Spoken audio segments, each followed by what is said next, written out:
इसीलिए जो न्यूरोकॉस्मिक ब्रेन है, इसके प्लेटफॉर्म से दो चीज़ें डेवलप कर रहे हैं हम।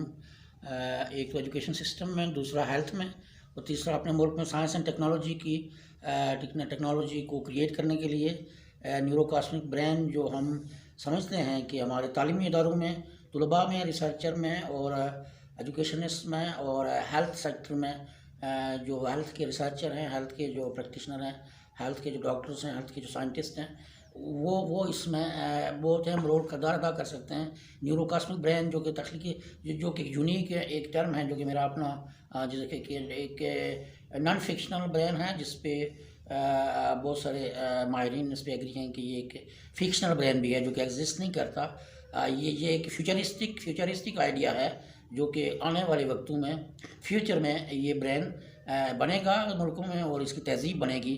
तो ये एक फ्यूचरिस्टिक आइडिया है। फ्यूचरिस्टिक आइडिया बहुत सारे मुल्कों के माहिरीन फ्यूचरिस्टिक होते हैं जो कि साइंस फिक्शन लिखते हैं, और उस साइंस फिक्शन पे जिस तरह सेटेलाइट का आइडिया था, तो बहुत सारे बड़े मुल्कों में सेटेलाइट के ज़रिए मुल्क के निज़ामों को, कम्युनिकेशन को और एविएशन को, बहुत सारे इंडस्ट्रीज़ को कंट्रोल करने के लिए सेटेलाइट का आइडिया था। कि मिसाल दे रहा हूँ कि वो नावल का हिस्सा बना और 10-15 साल तक नावलें लिखी जाती रहीं बड़े मुल्कों में। बिलाखिर वो एक हकीकी शक्ल इख्तियार करके सेटेलाइट बन गया। हमारे पास जो मोबाइल हैं, टेलीविज़न है, कम्युनिकेशन है, ट्रांसपोर्टेशन है, ये सारे जो सिस्टम है हमारे सेटेलाइट कंट्रोल करता है, जो कि स्पेस में अराउंड करता है। तो ये है कि फ्यूचरिस्टिक से मराद ये है कि हमारे माहिरीन इमेजिनेशन करने वाले नॉवलिस्ट पैदा होंगे, आइडिया डेवलप करेंगे, आइडियाज़ पे आइडियोलॉजीज़ बनेंगी, उन आइडियोलॉजीज़ पे रिसर्च होगी।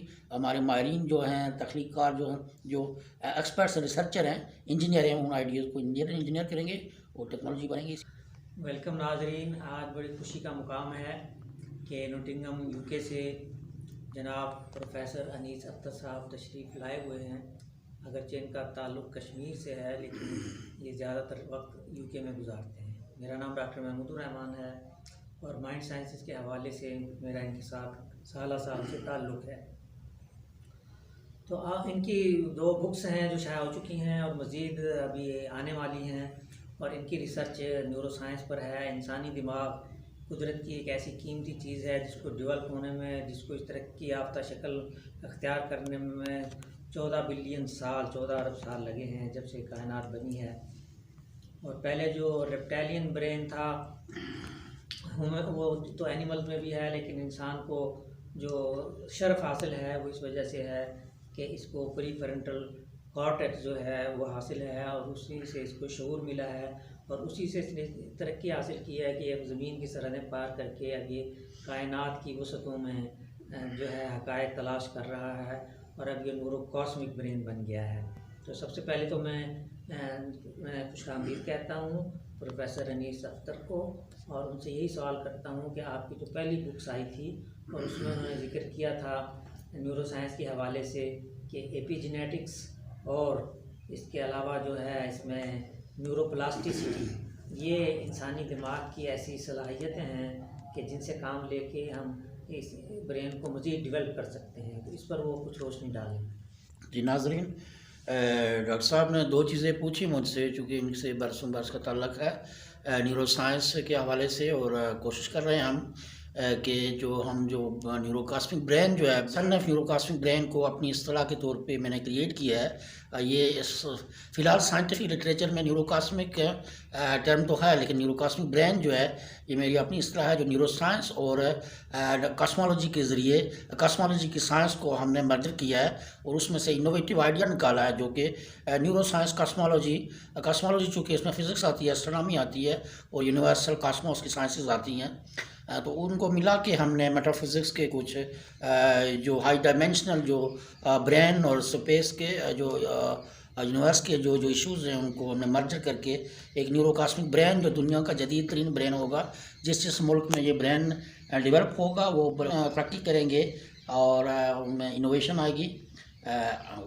उनमें तख्लीक आएगी। और बेसिकली हमारा मकसद ये है कि न्यूरोकॉस्मिक ब्रेन से मुराद ये है कि उसको ऐसा क्रिएटिव आर्टिस्टिक ब्रेन बना दें जो कि टेक्नोलॉजी और तख्लीक करे, और दुनिया में जो classical way of, conventional way of teaching और एजुकेशन है उससे हमें ये चीज़ें हासिल नहीं हो रही थी, और सोसाइटी के और मुल्कों को लॉट ऑफ हम लोग माहिरीन पैदा कर रहे हैं, पेशावर पैदा कर रहे हैं, लेकिन हम कोई लेजेंड या तख्लीक कार बहुत कम पैदा करते हैं जिनकी हमें ज़रूरत है।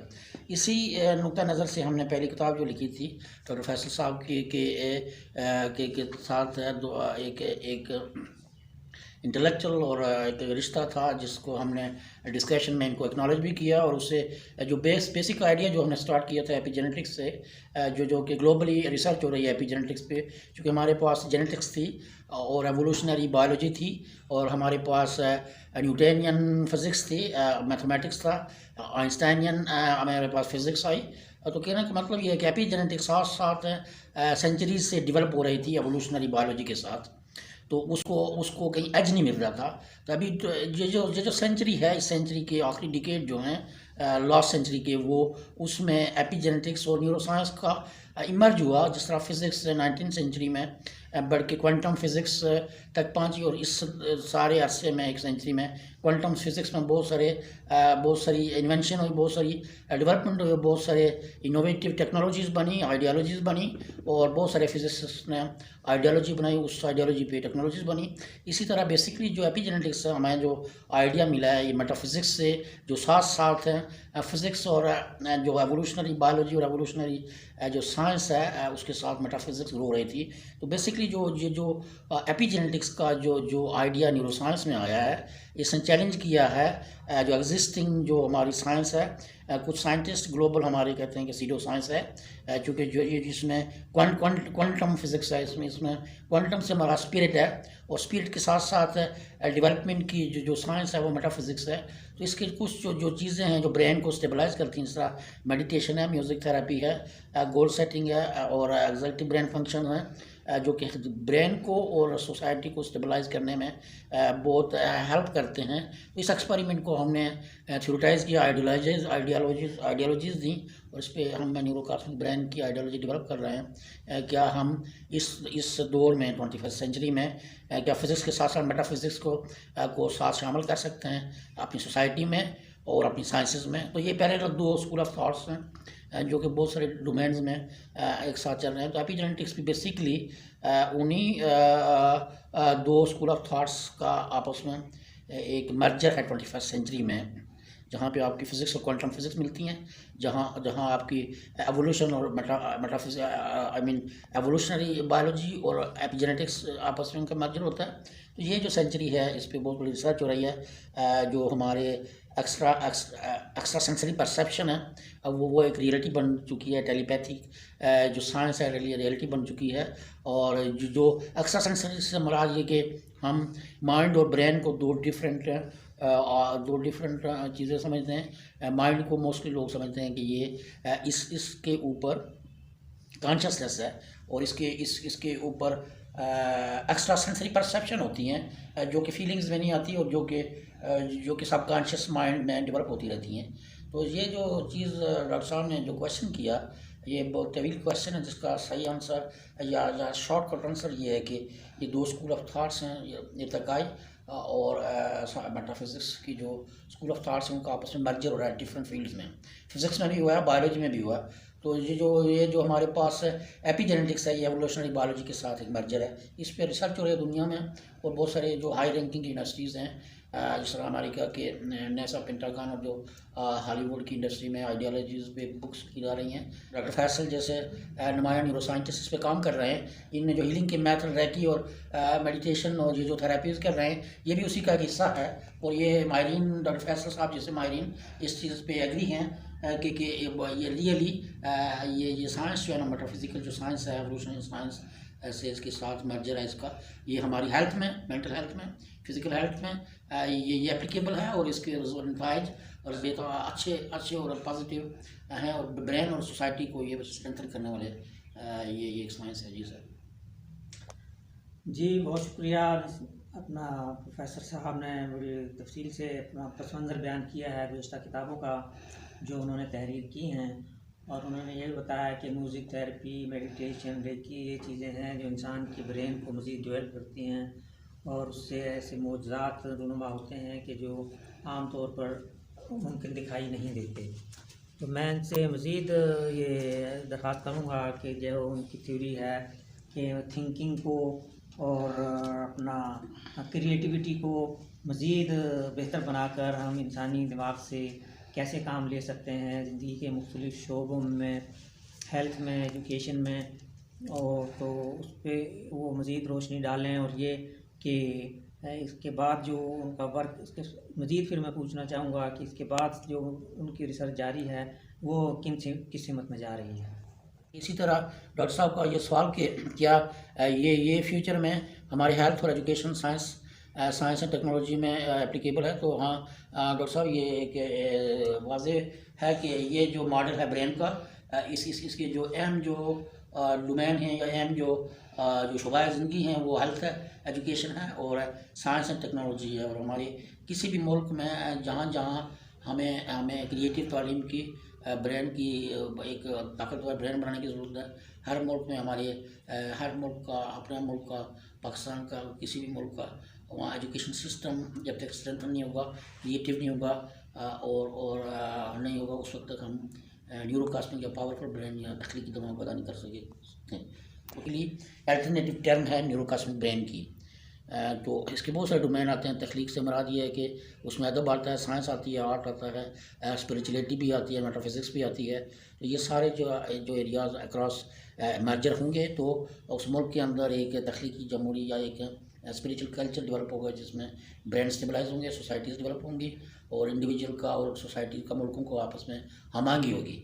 तो ये मैं आपसे गोशगुजार करूँ कि हमारे जो नेचर ने ब्रेन बनाया, हमारा ऐसा सॉफ्टवेयर है कि इस जैसा पावरफुल ट्रांसमीटर टावर और कोई ऐसा हमारे पास पावर हाउस नहीं है हमारे पास, क्योंकि इसमें 4.8 बिलियन किताबें समा सकती हैं। किताबों के अंदर जो अल्फाज लिखे जाते हैं, जो आर्ट है, जो जो जो हमारे पास ग्राफिक की शक्ल में फिल्म इंडस्ट्री है, इसकी जितनी भी इंफॉर्मेशन हमें आती है, positive film, positive books, positive art में, क्योंकि हर चीज़ के दो पहलू होते हैं, नेगेटिव भी हैं।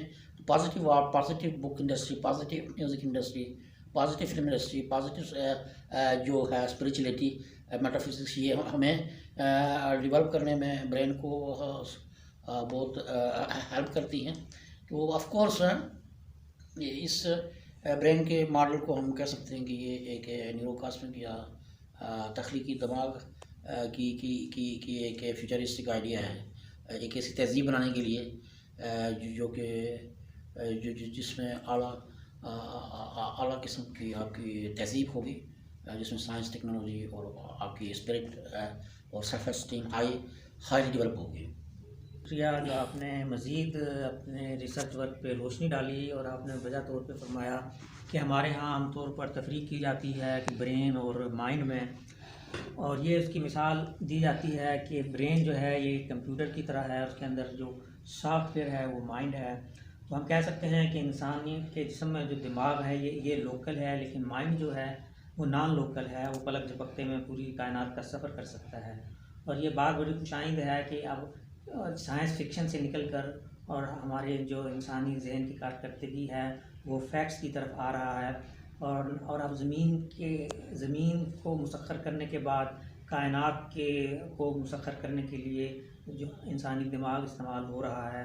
और यही आपके मुस्तकबिल की बुक्स का मौजू भी है, न्यूरोकॉस्मिक ब्रेन, जिसका ताल्लुक सेलेस्टियल और एक्स्ट्रा सेलेस्टियल यानी कायनाती और माबादुद कायनाती जो है स्पेस और टाइम से है। बहुत शुक्रिया प्रोफेसर अनीस अख्तर साहब कि आपने हमें इंसानी दिमाग और इंसानी जहन के इर्तिका के बारे में जो नई तहकीक हो रही है उसके बारे में आगाह किया। शुक्रिया, थैंक यू वेरी मच। बहुत शुक्रिया डॉक्टर फैसल साहब और टीवी का।